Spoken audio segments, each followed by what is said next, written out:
Welcome back, race fans, to another episode of the B4evaKool podcast. And wow, what a weekend we just witnessed at Termas de Redondo for the 2025 Argentina Grand Prix. This race had everything: drama, strategy, and some breathtaking battles on track. From the first lap, it was clear riders were not holding back.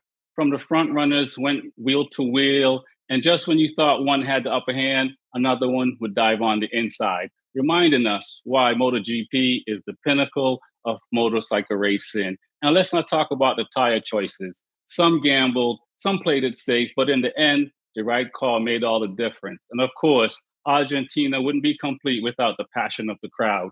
The energy was electric. The fans were on their feet, and the atmosphere absolutely unreal. MotoGP in South America, always special. And this past weekend, no exception. Who will come out on top? Who left heartbroken? And what does this mean for the championship? Stick around as we break it all down lap by lap right here on the B4evaKool podcast. And with no further ado, let me introduce my first guest. Welcome to the show, Cheetah. How you doing, man? Man, I'm doing phenomenal, Rexy. How are you, man? How are you? Hey, listen, man, I can't complain. I got to pinch myself. I'm out here in Seattle this for a few days, taking in the sights and enjoying myself. But I'm still doing the show. You know, the show must go on. Absolutely, man. It's an amazing show. We must make it go on. Everyone needs to be informed and see what the people have to say about it, especially the No, casual fans. no doubt, no doubt. And I'm gonna have one question for you guys as I bring everyone in. But how's your week? How you doing? Week is great, man. Another week with MotoGP. How can we complain? Just another beautiful track, another beautiful week. So excited, man. Just excited. All right, man. Louis Ortega, welcome to the show, man. What's good, man? What's going on, Rex? How you doing? I can't complain. I think we may have to invest in some brooms when we talk about Argentina track because there's some issues going on. But how you doing, man? How's your week? Good. Are you as excited as Cheetah is to talk about this MotoGP race? Yeah, this was a good weekend, man. This across all the classes, it was good. It was an interesting event. I mean, we haven't been to Argentina. We weren't in Argentina last year, and a lot of the things that went down this year, some of them could be expected, some of them were unexpected. But it was a really good turnout. I mean, the audience, the attendance was super high, so that was great. Unfortunately, I think this is the last year that we're going to see that track. But, next year, I think Brazil is going to bring a whole new flavor that we haven't seen in South America. So again, it was a great weekend, lots to talk about, and I look forward to chewing it up with the guys. You start looking at travel arrangements? Nah, I'm not going to Brazil, man. All right, no doubt, man. Well, welcome to the show. Let's keep it moving. Last but not least, Track Stars. What's good, man? How's it in NY? Man, the weather's playing tricks on us. It's hot and cold. It's like a little bit like my wife. I don't know what I'm gonna get, but it's gonna be action packed. You know what I'm saying? New York is always on. I know you must be like you got that under control already. So when something comes flying, you can duck, right? No, that's a fact. I'm looking out for her. That's what's up, man. Did you enjoy MotoGP? Man, let's not even talk about it. I'm gonna hear Lewis mouth all show, man. All show. Oh, but I'm ready. You gotta take the good with the bad.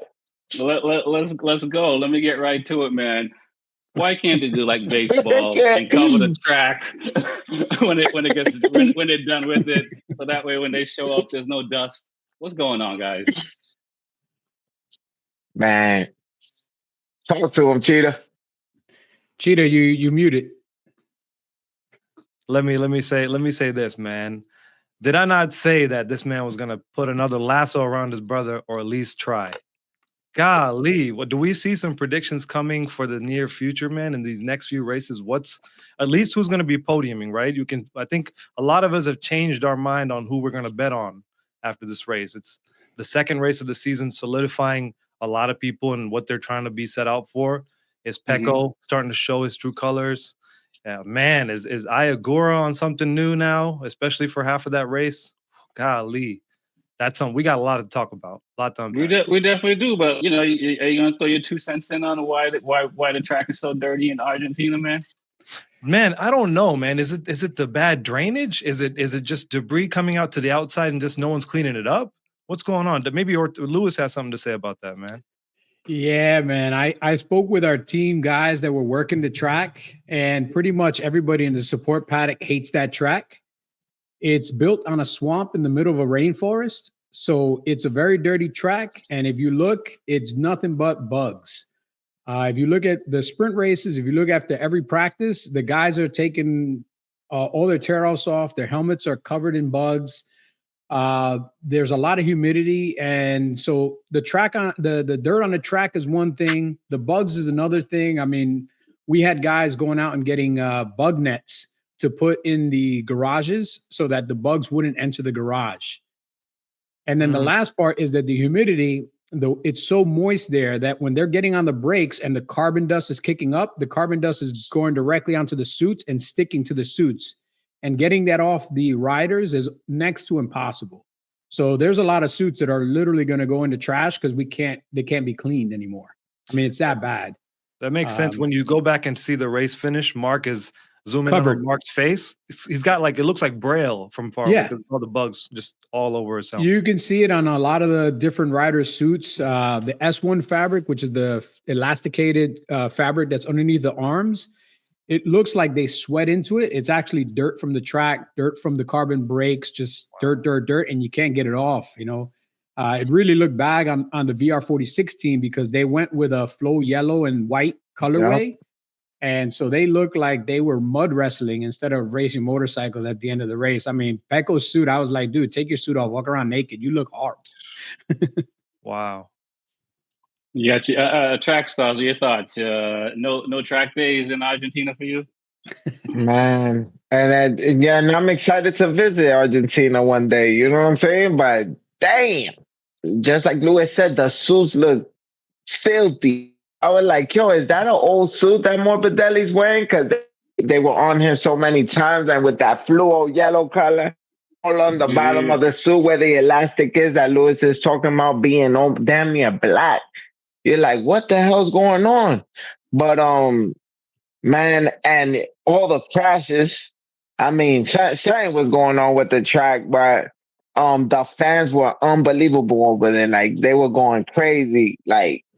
And I can't believe there were so many where's all these Marquez fans coming from, man? Like they must have doubled up. Like, what the hell's going on, Argentina? He's from Spain, not Argentina. Spanish, man. Yeah. And he's the only one that had the soccer colors, but had his name on the back and not number 10. And I was just like, come on, bro. You're really trying to sell this thing. But let me ask you guys this: I feel like track stars. I can't even mention their names, so I got to say the brothers, right? Are we witnessing something amazing these first 2 rounds with these guys? Should we be soaking it in and appreciating it? I mean, we can't even say because there's not a lot of sibling stuff other than Venus and Serena. Right, to think of at that highest level. I know the Curry brothers, but they're not the same levels, and there's other folks. You know what I'm saying? Should we be appreciating it more, or should we be like myself and track stars, and we still ain't mentioning their names? Man, absolutely, we should be talking about that, and I think they're soaking it all up. You see them doing reels with the dances. You see them having fun, celebrating, picking each other up. I mean, why not, man? Celebrate brotherhood. It's a beautiful thing. And the chance you get to do it at the highest level in anything, let alone racing motorcycles, I mean, that's something to celebrate. We should celebrate it. I think it brings people closer together. Why not, man? We celebrate wins. We celebrate when people win. We celebrate their birthdays. They talk about when Mark's birthday. That's just probably still talking about Rossi's birthday. He's not even racing anymore. So there's a lot of things to celebrate, and I think that's definitely one of them. When's the last time we've seen that in racing? That high of a level. Right.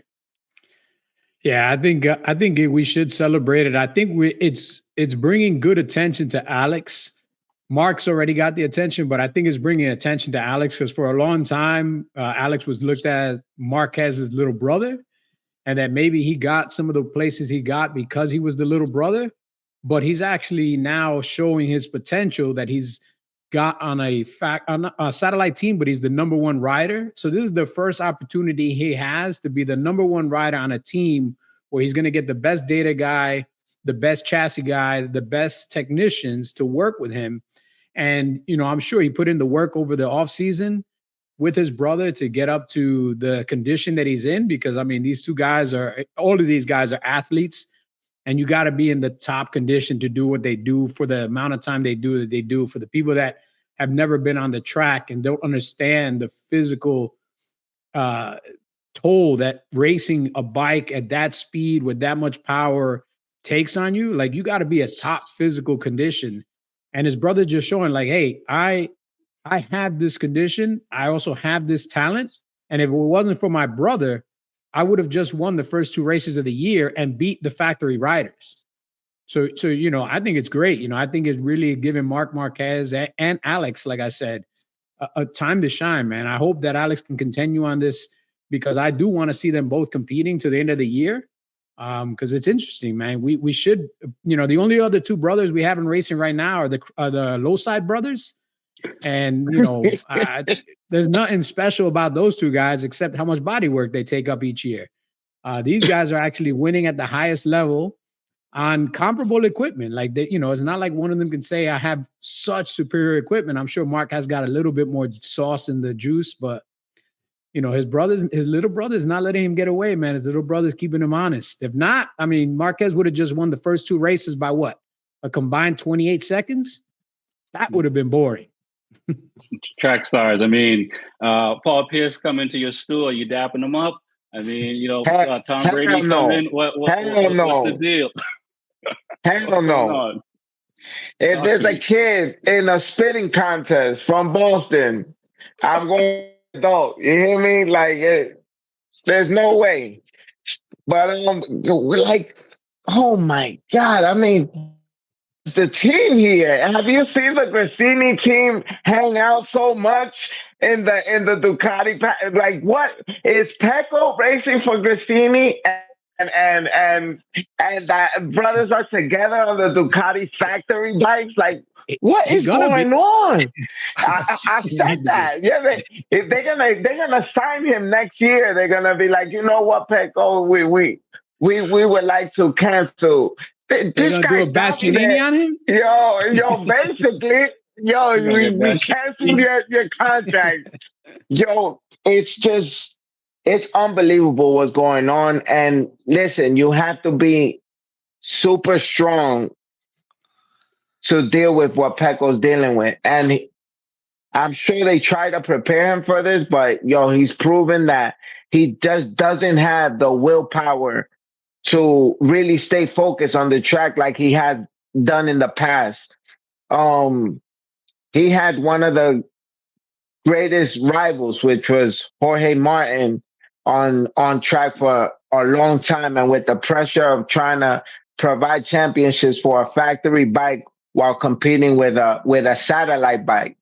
But now the true competition is sitting right next to him. And maybe this is why we never saw Jorge Martin get signed to Ducati, because they knew that Pecco had to be given all the attention all the time to maintain his focus and his competitiveness. And they were hoping to find the rider to replace Pecco, and they didn't believe that it was Martin, but they knew the whole time that it was Marquez who needed to come on Ducati, because he seems like he's been there for years. Like he belonged there from the day he was born. Not necessarily like he ever rode a Honda. It's just so disrespectful to my man Pecco. Oh my God.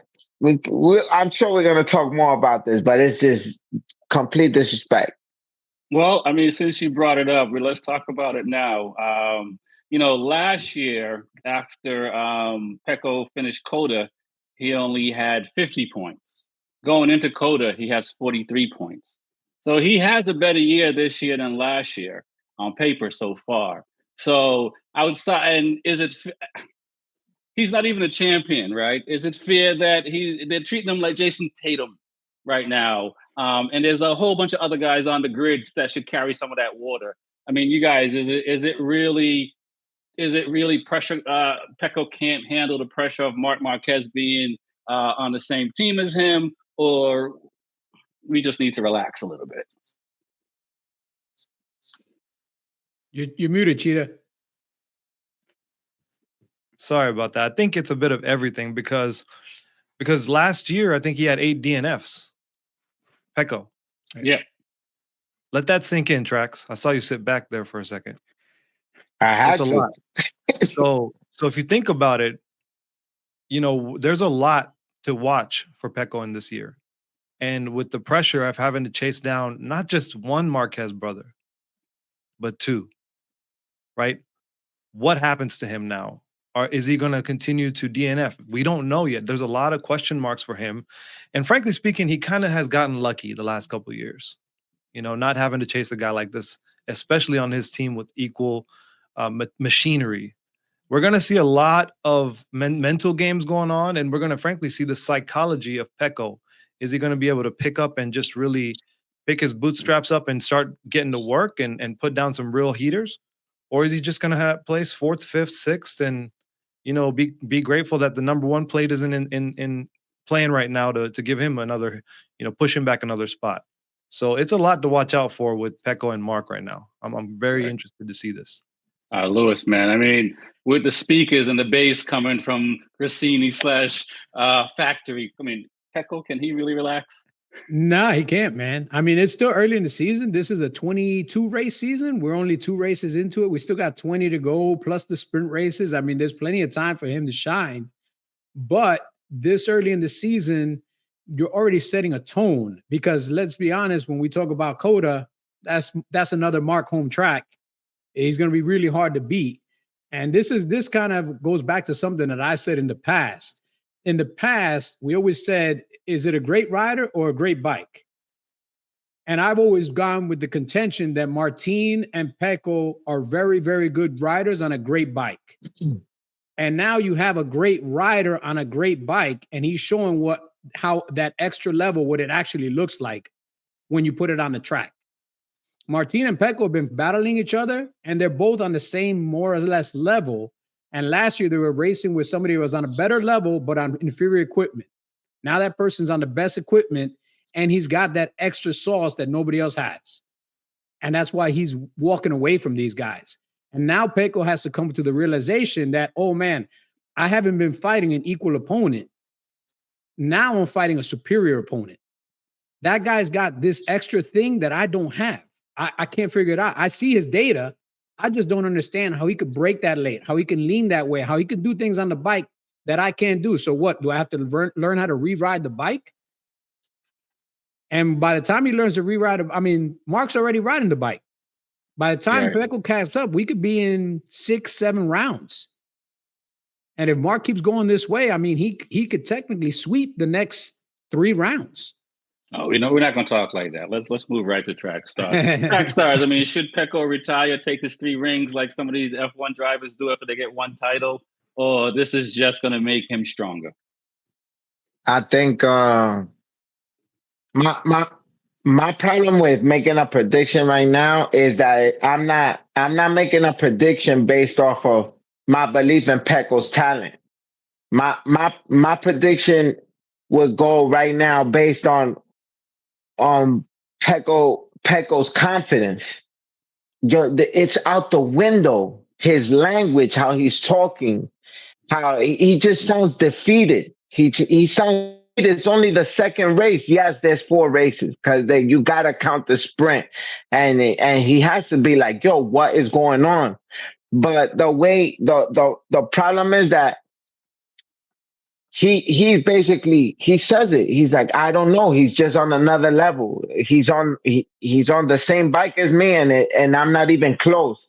And the worst thing that bothers me, he doesn't even acknowledge Alex Marquez. Alex is a key in this race because Pecco never even gets close to him. Never even gets a chance to really go behind Alex, Mark, and get a shot to battle with him. It's not even close. As together, it's them two, and they're trying to pull away on everybody. And there's no chance for Pecco to come around. And Pecco's mind is playing games not only during the race but in qualifying. He's so concerned with trying to outdo Mark that I think he's outdoing himself, and just killing his whole momentum. You are too. I wish somebody was in his corner talking to him, because there's people talking to Marquez right now. Everyone seems to have a 93 jersey on. The same people who were rooting for him before. And no one's telling him, bro, two-time champion. You know how to ride this bike. You've been on this bike for 4 years. Like, what is going on with you? This is They're not too busy. They're too busy celebrating with Mark in the Ducati garage to worry about Pecco. What's the chant that they do? Feel like somebody come put the warmers on, man. yo, I need somebody put my stand on real quick. Where y'all at? It's really to go. I'm It's really hard to go dances. put your arm around Pecco as Gigi D'Eligio or any of the top guys when you're soaking in champagne from Mark Marquez and his brother, and then you go over to Pecco and like, hey man, next time you got him, and you don't got him, man. You don't got him. Like I better Mark not is. see Pecco's wife in the garage next door celebrating either. I better not. Bro, at least in Rossi's era, you could just at least go home and not hear anything else. Yeah, right. And hops on the internet and sees nothing but memes. Yeah, and then the other thing, Mark is even going a little deeper with the head games, because Mark's already been asked, like, who's your competition? And instead of saying Pecco, which he was saying earlier in the year, he's pretty much, hey, as of right now, my brother's my main competition. Like, right. I'm having a struggle to really work and fight against him. And Pecco's finishing 8.5, 9 seconds behind them. Mm-hmm. Yep. And then in the Saturday press conference after the sprint, he said, "I'm not here for third place." Then on Sunday, he got fourth place. I guess you're not here for the podium either, because you're going backwards. Wow. Come on, man. Listen, hey, Kobe got 3. He had to sit out for a little bit, regroup, came back and got 2 more. I think Pecco's built of the same cloth as Marquez and Rossi and these guys. And I think Rossi, they're talking. I mean, I think the race is a long season. I think they'll figure it out. And I still don't. I think he's taken the brunt of the MotoGP criticism of what the Marquez brothers are doing. And let's talk about some of these other guys that we can shovel some of that on, like Bezzecchi and Aprilia and what's going on there. And it seems like, we got hackers in Argentina because somebody uploaded some bad software on Ayaguru's bike. What's going on, guys? Man, Bezzecchi got the shit end of the stick, man, with Quartararo crushing him out on turn 1, lap 1, right? Isn't that what happened? The first one, I think it was. Yes, I'll go with that. Am I tripping? Yeah, Who was that? Oh, yeah. Was that who got taken out by Quartararo? No, but Quartararo didn't go out. Oh, that was a sprint. Slammed into the back of Quartararo because he couldn't stop. Yeah. And then that he was crashed. a sprint, right? No, that was the race. Because Yeah, in the that was the sprint, race. Bezzecchi got 6th. Who crashed who? Who hit who? My bad. Bezzecchi hit Quartararo from behind. He got a great launch. He just didn't know how to stop because of the great launch. And he went into the back of Quartararo. And that wasn't the race, right? What was that? Yeah, that was the race. That was the beginning of the race. Yeah, before the first corner. Yeah, so Bezzecchi got taken. Bezzecchi went out, right? He took himself out. He took himself out and almost took out Quartararo. Yeah, my bad. I got that totally wrong. No. But that was wild. I mean, to see that. But I was really thinking about this Ayaguer thing. Did that you think that's really what happened to where that's why he went up in spots like that? Because I mean, if you look at, I don't know, man, if you look at the way he was picking spots up, and then at one point he was behind Pecco, right? Or no, right behind Zarco or something. It was very close. And then he started getting kind of pushed back a little bit. Yep. Yeah. Was that what is the cheat code? Does anyone have any insight to that? Did Acosta have it last year? Left, right. Yeah, man. Was it a tune? Well, it had to be a tune. It wasn't a homologated tune. Yeah, there you go. Right. And but they're prototype bikes, so how can it be? So there's an ECU and a software package everybody has to use. Okay. And you can work within that ECU and software package. Somebody somehow went in and manipulated the software package that they have, and by doing that, it's considered non-homologated software. So if you go in there and change the parameters outside of the parameters that are set by the FIM, by Dorna, by MotoGP, and you go outside of those parameters, then now you're doing something to, and that this could be something as easy as changing like a fuel mapping to go outside of like the range of the fuel mapping, which again, if you can give a bike more fuel, you can get more horsepower, but you're also going to have less distance with your fuel or your fuel consumption is going to go up. So there's a lot of things you can do legally in the software, but if you just go outside of their parameters or use another software to bypass their software, now you're using a non-homologated software. Right. But what could that software do for an inexperienced rider? For an inexperienced or an experienced and to rider? be an inexperienced, because in the sense that he's a rookie coming in, and also that like he was finished fourth, fifth in Thailand or whatever. So it's not like he was in the back of the pack. He was also able to go faster. So it kind of. I mean, it could be something as easy as giving him a little bit more horsepower. It could be something as giving him like a slightly different settings corner to corner, like outside of the normal range. I don't want to take anything away from Aguro's talent. Even if he had an extra 5 horsepower, he still has to ride that bike. He still has to hit the brakes. He still has to go through the corners. He still has to trail, get off the brakes, get on the gas, get the bike over to the other side. He still has to do all the work. Right. I don't want to take anything away from what he did in Thailand, and I don't want to take anything away from what he did in Argentina. Even if he had a little extra juice in the bike, he still has to bring the talent. And so I don't think anybody should be taking anything away from Aguro. Even if he had an extra 6 horsepower, let's say, like that's a significant amount when you're talking about these bikes, but he's still got to ride the bike, man, whether it's 6 horsepower or not. And he has shown that the guy's legit. I said last weekend that I think this will be a unique test for him. And on Saturday, we did see he struggled a little bit, but then on Sunday, he adapted. And again, maybe the software on Sunday was different than the software on Saturday, so it helped him adapt a little more. But either way, he still had to ride the hell out of that bike to end up in the position he's in. So I'm not going to take anything away from him. I was going to ask. I was just going to ask: does Aprilia Racing and Trackhouse Aprilia have the same kind of setup? Everything as far as I think, they mentioned on the commentator said that they're both factory bikes. Yeah, they're both pretty much all factory bikes, and they share the data across all of them to try to get the project moving forward. So, right. So yes, track stars. Though, what are your thoughts on Aprilia, Bezzecchi? You want some of that software for that V4 of yours? Yeah, I'm trying to get it. But no, I mean, Bezzecchi, I was hoping for more, man. Like, he looked really good during qualifying, made it to Q2 straight. I figured like, when the race comes, he's gonna be a problem, the worst thing happened, like possibly that could happen to him. He gets a amazing launch off the start, and I'm like, oh my God, he's gonna be in the front, and then disaster. Like, I mean, and when I first saw it happening live during the race, I'm like, yo, that's not his fault. They took him out. And then you see it, and you're like, oh my God, he never broke. It was, and it's difficult to launch that Aprilia that way, So shout out to my man Bez for getting that amazing launch. But damn, boy, don't forget the break, baby. But it is what it is. It's early. Bezzecchi's playing a major role for Aprilia. He has a lot of pressure on him. He's young. It's only uphill from here. And as far as the rookies that these guys are talking about, I don't know if y'all remember, watch the previous show. I did make a comment that the rookies are going to go back to the back. They're going to go to the back. And that's exactly where they all ended up, in the back.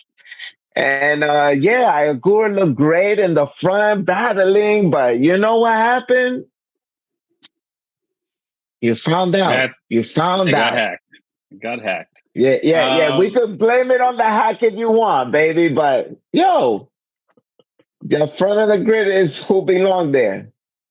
No doubt, the experienced one. It's possible that Morbidelli might have handed off the juju off of him into Bezzecchi, because Morbidelli is looking really good. What are your thoughts on him this weekend?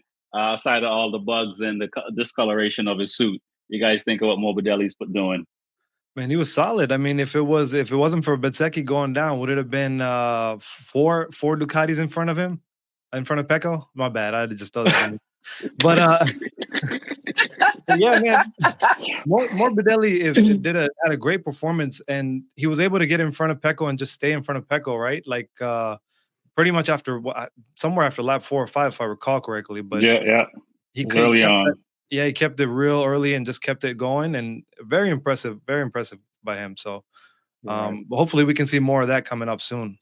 Because this was a very unique track. I wanted to add something if I could. Very curvy track, not a lot of straights, one long straight, and very high speed back-to-backs. And one thing I just wanted to add on top of your question was Honda, man. We saw 3 Hondas in top 10, but Honda was also, the commentators were saying, lacking in straight line speed. So was it an advantage for them to be there? I just wanted to throw that in the mix with your question, though. Oh, we're gonna get to Honda, don't worry. But no, for sure. What are your thoughts, Lewis, on what's going on there with my man Morbidelli? He's the best VR46 Academy rider outside Simoncelli. Well, on last week's show, I think somebody said he was going to get a hometown bump.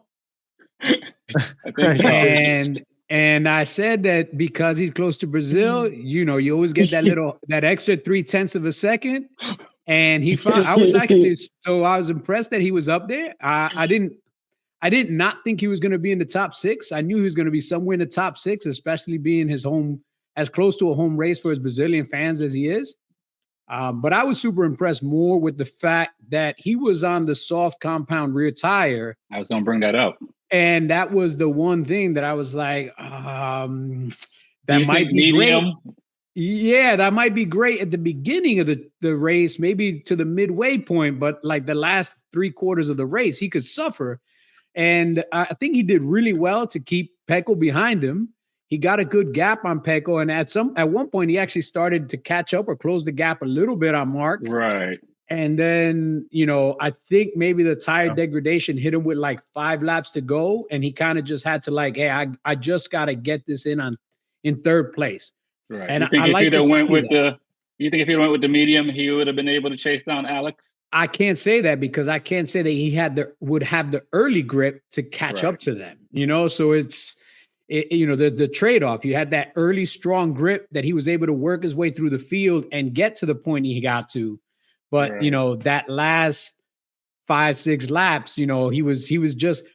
I feel that it was a very mature ride for him to bring it in 3rd place, knowing that Pecco was closing in on him, and he was still able to stay strong enough and run through all the rubber on the soft rear tire and bring it in 3rd place. No, yeah. Only him and Digin Antonio, the only 2 that ran soft in the rear.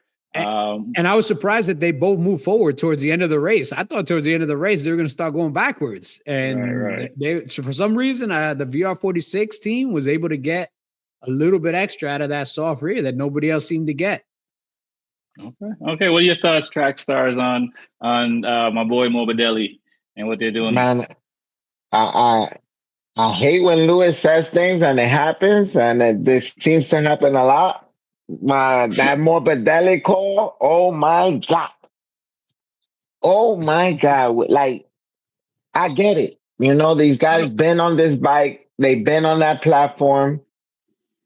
Ducati might have made a huge mistake staying on the 2024 because these guys are coming. DG is right there. Like, the guy, even with the mistakes that they were making, the bikes were all over the place, including Mark's. But we're talking about VR46 is on the cusp that they are chasing down these guys. I'm hoping that they get to make it really interesting because I need it. Like I said earlier, I need to be surprised. I want to see that type of thing happen more often than not. To see Morbidelli go through the pack was just impressive. And even with that tire choice, and a lot of people went with soft. It's not like they were the only two. No, they were the only two. They were the Yeah, only two. they were the only two that went with the Yeah, soft. yeah. Oh, In the main race. In the main race. Okay, I thought I thought some of the Hondas were on the soft tire as well, but you guys know better than me, and it's just incredible to see them do what they were able to do, especially Morbidelli. It's been 3 years. They said that he hasn't been on a podium. That's a lot of races. And I could have sworn I seen Morbidelli on a podium, but I guess Yeah. not, and it meant everything. And to tell you, yo, shout out to you, Lou, because you definitely said that he's gonna get some of that Brazilian air into that bike, fed through and give it that Hey, extra juice. Hey, I do Yeah. want to point out Rex was the only one that had Morbidelli on the podium, and he had him in third. Nice. Yeah, Rex, I didn't even call, good remember call. that, Rex. his first and second were Pecco and Bass, so I don't know, man. It's a wash. So that's Well, bad. yeah. That cancels that completely out, man. Bez had to start. He messed it up after that. he did have to start. He launched like a rocket. I know early on in the show, you guys says it's a foregone conclusion that Marquez and the Marquez brothers are going to do it. We're talking about Pecco is the only one that could come in, but as Track Stars just mentioned, the BR46 Academy guys, they're coming. I think the other riders are coming. I think these first couple of rounds is still too soon to write everybody else off. And it's what we want to see in MotoGP, right? But let's talk about those Honda guys and what they did and how impressive they were, because we're talking about them before we talk about KTM and Yamaha. You know what I'm saying? What are your thoughts? I mean, I'll say this. I think Zarco should get a factory seat, and I'll throw this out. 100%. If Zarco would have stayed with Ducati for that 1-year contract, what would have happened these past couple of years if he was still with Ducati? Because he's riding amazing. Yeah, he's definitely riding amazing. He would have done great on Ducati. He's doing amazing on Honda right now. For sure deserves that factory bump if he stays on Honda. I don't know how long his contract is with Castrol, but definitely. And I think he would have really, his tire fell off in those last couple laps for sure. I think he was, that's why he fell back behind Digi, right? His tires kind of fell back a little, but he was right there. I mean, top 10 for Honda is just an amazing result. But again, they're lacking in straight line speed is what the commentators are saying. And I'm really curious to see what happens at places like Coda, which is coming up. So we'll see. Yeah, I mean, as far as Coda, I'll say Rins was able to get one on a Honda. So what are your thoughts, Lewis? Yeah, I'm super impressed by what Honda's doing. I mean, they've had a long trip back to the front. I mean, they're not right at the tip of the sword yet, but just 3 guys finishing in those top 10, 11 positions is, I mean, Honda's got to take that as a win compared to where they were last year, where, they ended most races with 3/4 of the team coming back in the crash truck. Zarco's definitely, we talked about this before the show started, but Zarco has been one of those perennial guys that he's just a workhorse. Everywhere he goes, he just puts his head down, does the work, puts it. And I think Honda's really benefiting from having him there. Does he deserve a factory ride? I mean, yeah. If there's a spot available on the factory team, and even if there's not, then supply his satellite team with the exact factory bike, because it seems like he's one of the guys that's really helping develop the bike. If you saw after the race, when they showed him in the pit, debriefing, going through what can we do, giving them information on what he was seeing, the problems, the degradation with the tire. Like, the guy is a great development rider. The guy is a great rider. We make fun of him because he looks like he's 45 years old. The guy's only 34, so he's only a year older than Marc Marquez. He just looks old, Like I said before, the French don't age well. I don't know what to tell you. But the guy has plenty of time left. He's got a lot of fuel in the tank. And you know, there's no doubt that this guy wants to win, man. I mean, the guy's a 2-time Moto2 champion. He has the desire to be on the top step of the podium. And who knows, man? Austin has been very good to Honda for many years when Mark was riding. And even Rins was able to win on the Honda, which was not in the best of shape. So there's no doubt that if he puts his head down, I mean, this might be a track where he can get into the podium, you know, actually put a Honda on the podium, which I think would be great, man. For him, for Honda, for everybody at HRC, you know, I think that those are all the little wins you have to go and kind of take hold of when you come from the position they've been in for the past 2 years, where it's just been misery after, you know, crash after. I think they should hold their head up high. I think they're doing the right thing. I think the team that they brought in to work with the mechanics, the new director of HRC Racing, all these people are bringing it together, man. This might not be their year, but they're heading in the right direction. Nice. And track stars, man. Did Joanne Mayer call you and invite you over? Because he looks like he's having more fun than he's had since he was with Suzuki. Yo, Johan must have heard my comment that they're gonna clap out all the old riders and send them off to pasture. You know what I mean? Because I don't think Jack Miller got the memo. I don't think Quattorano got the memo. I don't think Vinales got the memo. You know, these are the guys I've been saying for a long time. Like, the young guns are gonna come and take those seats. And Johan said, no, my friend. And just performed on a whole nother level. I mean, I think it was 6 in the race, 4th in the sprint. Correct me if I'm wrong. You don't want Zarco 6th, yeah. Yeah. Zarco. And then the to me, like, even more important than him is Luca Marini coming in top 10, you know? And moving up from the sprint race to which he was in 13th to 10th. And Mir's been looking comfortable on the bike right there with Zarco. So it's, you know, to get Luca really moving forward that much, it means a lot. Because that means that the bike is actually working. They're getting better with the development of that Honda. Because to me, I think the one thing that I learned from last year about Luca Marini, which I have a nice heart for because of the VR46, my man Rossi, I'm a huge fan. Luca is not a bike developer.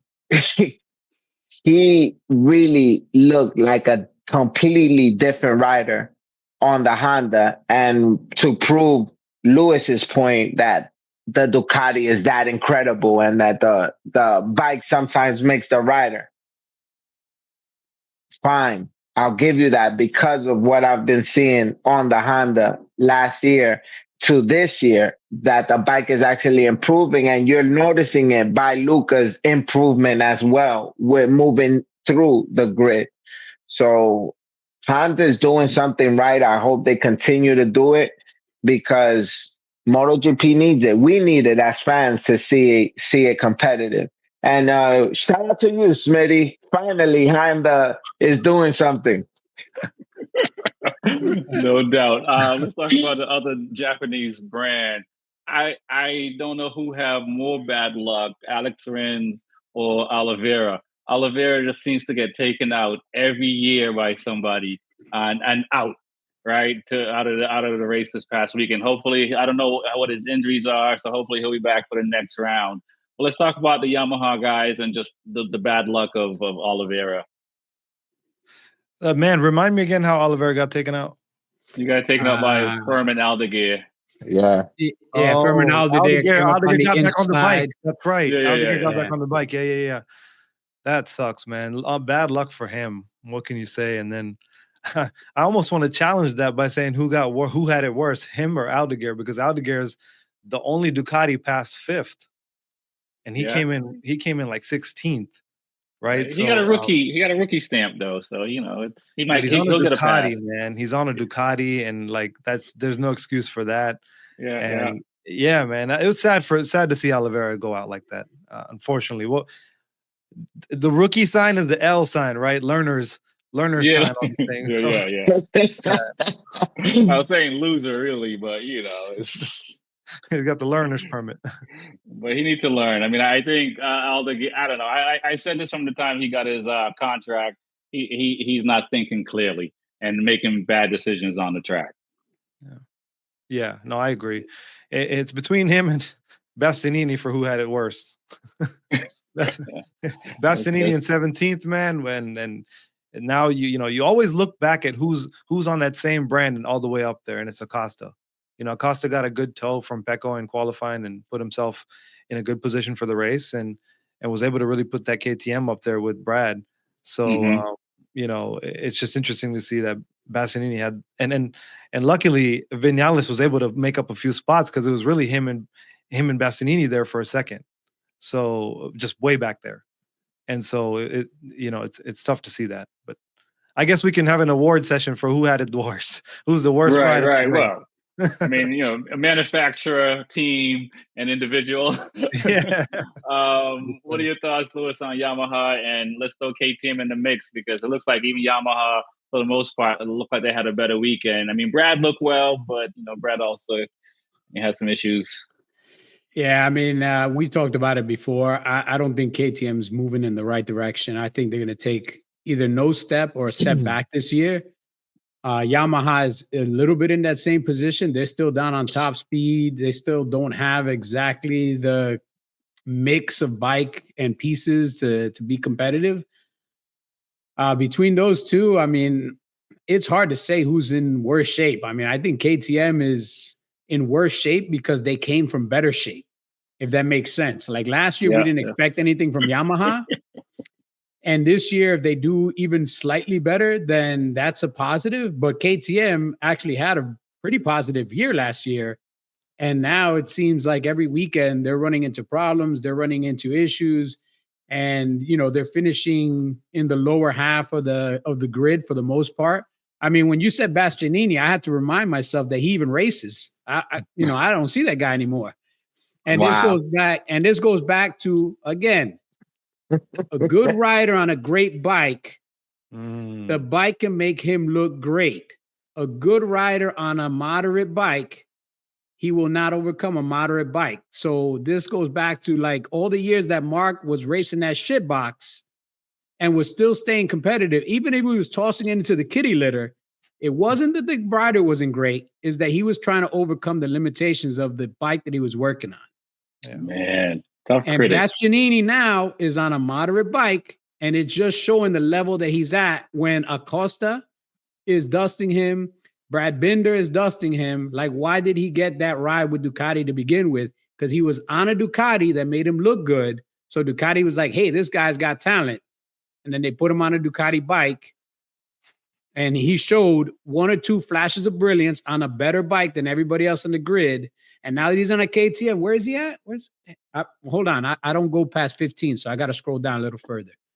Oh, my God. 17th. He's been some fire, though. He's 17th out of 20, and that's because two people crashed out. Oh, I'm sorry. One person crashed out. One person got disqualified. If not, he would have been 19th out of 20.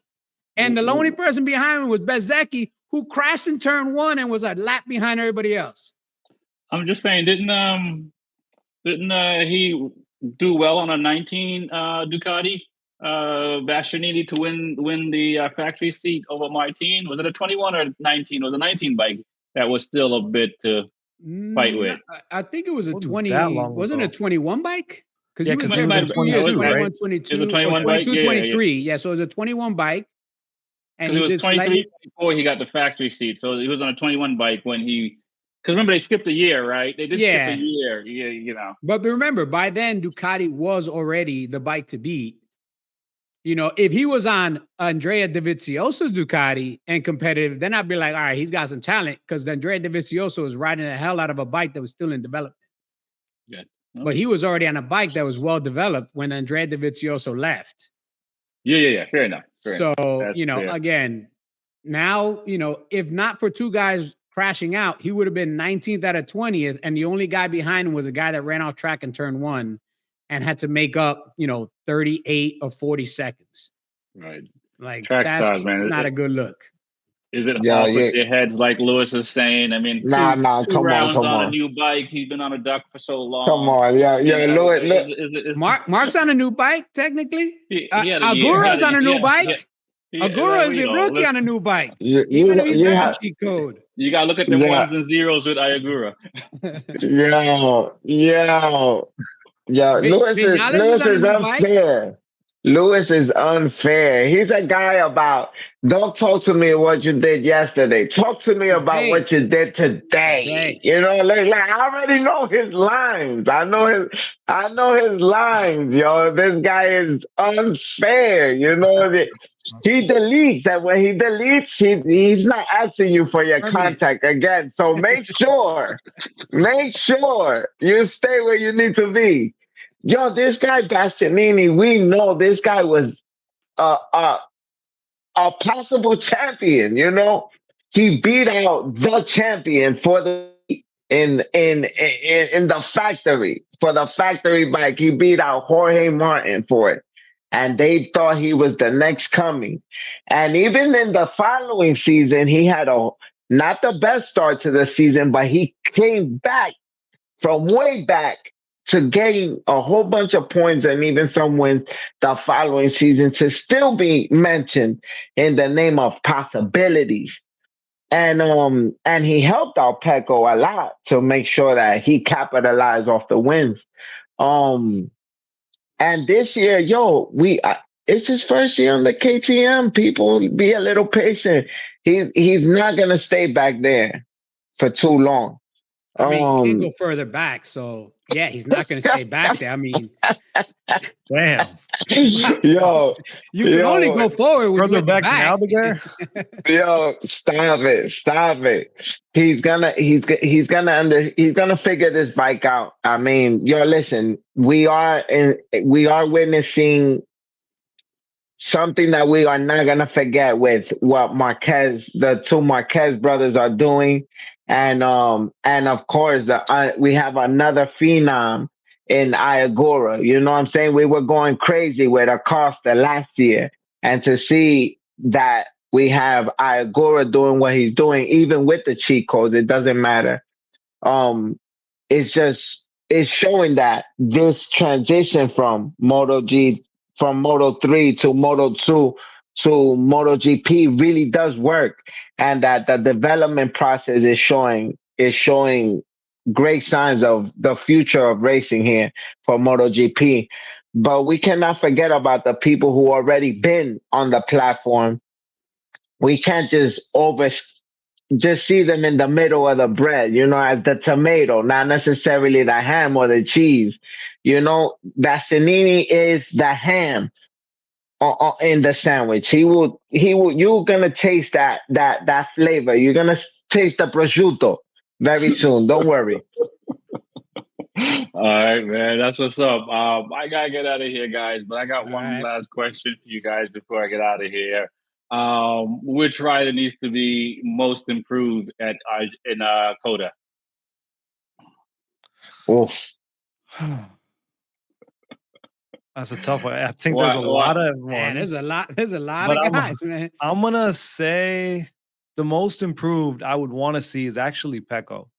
Okay. Because as much as I'm a huge fan of Mark, you guys already know that, but I do want to see that close rivalry.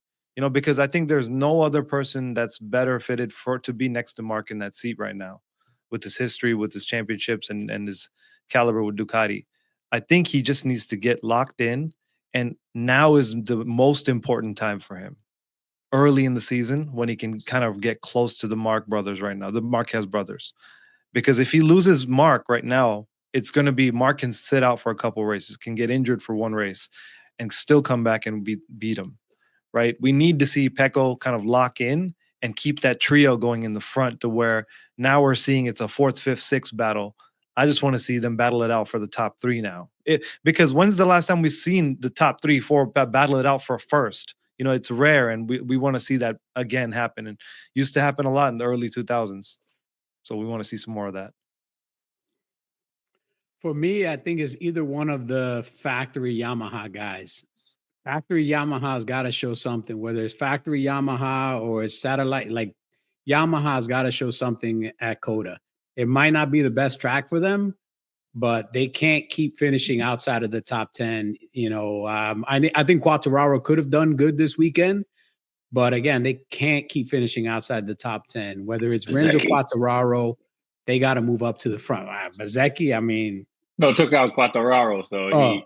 Yeah. I mean, he got Bezzecchi, but but this is a track that I know in the past Quartararo's had some decent finishes. So I would like to see Yamaha show something at this track. If not, I mean, when they get to the European rounds, they're a little slightly smaller tracks, not as long straightaways, and the Yamaha will hopefully gain some speed there. But they can't just wait for their best tracks. They got to show some improvement at every track. They can't just wait to cherry pick certain tracks. It's my turn, I guess. I'm going to go with Bezzecchi needs to be the most improved. This is his opportunity. He's coming to a track where he has done well in. Aprilia has won in.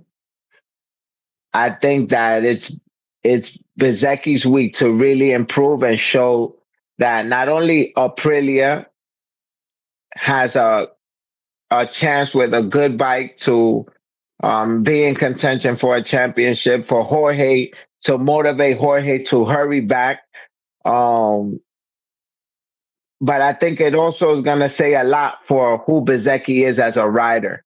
To get this bike top 5. Like it has to place top 5, not only in the sprint, but also in the race. And if he hits a podium, forget about it. It'll be a game changer. I think Pecco's gonna be who he is. I don't think, not to say that Cheetah's wrong, but I think Pecco's already knows that he has the ability to put the bike in the podium. He has to move up further to stay in the championship. He has to win a race eventually, but I think there'll be more rounds, and hopefully, Marquez is not feeling the bike at a certain place or makes a wrong tire choice. It's going to happen. Eventually, Pecco's going to hit that podium. But I think it's more significant for a guy like Bezzecchi to really put it.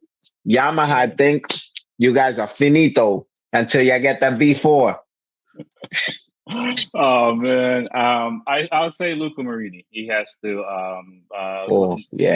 And Zarco's doing. He has to start to show out, especially as a factory rider. But I want to thank all you guys for coming on. Tell people how they can get in contact with you and find you and all that fun stuff. It's Cheetah 740, Instagram, YouTube. But before we go, can I get one prediction for next Coda's race, for the race, on who's top 3? Just top 3 once again. I love these predictions, man. It makes me come back and get some talking going about who won. All right. I'll let you guys go first. Lewis. I'm gonna say Marquez. Honestly, I want to say Bezzecchi getting a podium, like legit getting a podium, either second or third, and then probably capped off with Marquez again or Pecco. Like that's my mix. So it would be Marquez, Bez, Marquez, Pecco. Okay. Yeah. I think I don't need to ask which Marquez, right? Mix. Yeah. Which is which, yeah. Older brother, Bezzecchi, younger brother. Yeah, I got you. I got you. Trax, what about you, man?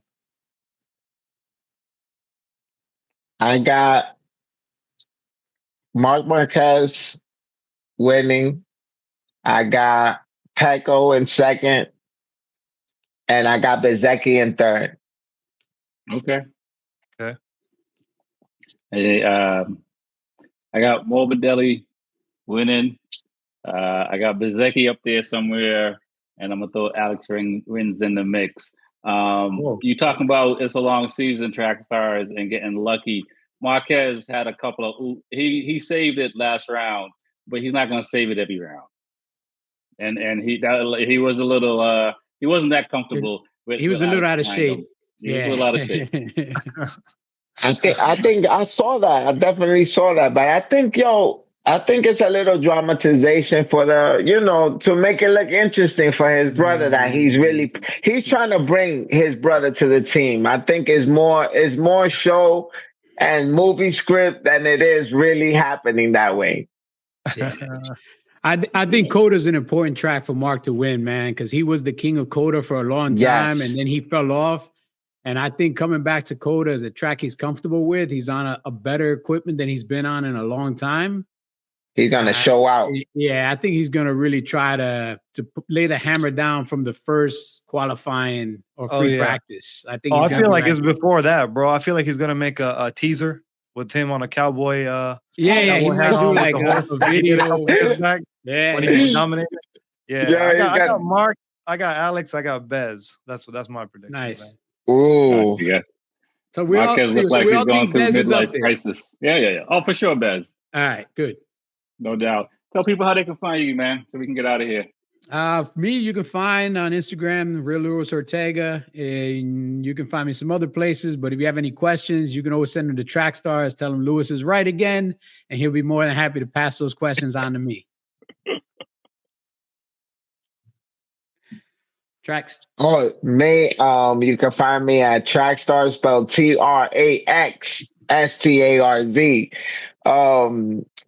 If you need anything from Ducati, you want the best bike, come to Ducati New York. If you're in the East Coast, or any Warhorse dealership, make sure you reach out to HSBK. Use Trackstars when you call on the phone, or email Zach at HSBK Racing, and just mention Trackstars. They'll hook you up. And make sure you go to your nearest Dainese store to get your Dainese gear, your AGV helmets, your Dainese suits. I'm telling you, the season starting, we will have everything you need at Dainese or Dainese New York. Mention Trackstar at any store, and they will take care of you. Like I always say, stay up on tools, baby. Nice. Well, I want to thank everyone for coming on. It's the B4evaKool podcast. My name is Rex45. Peace. Peace. Peace.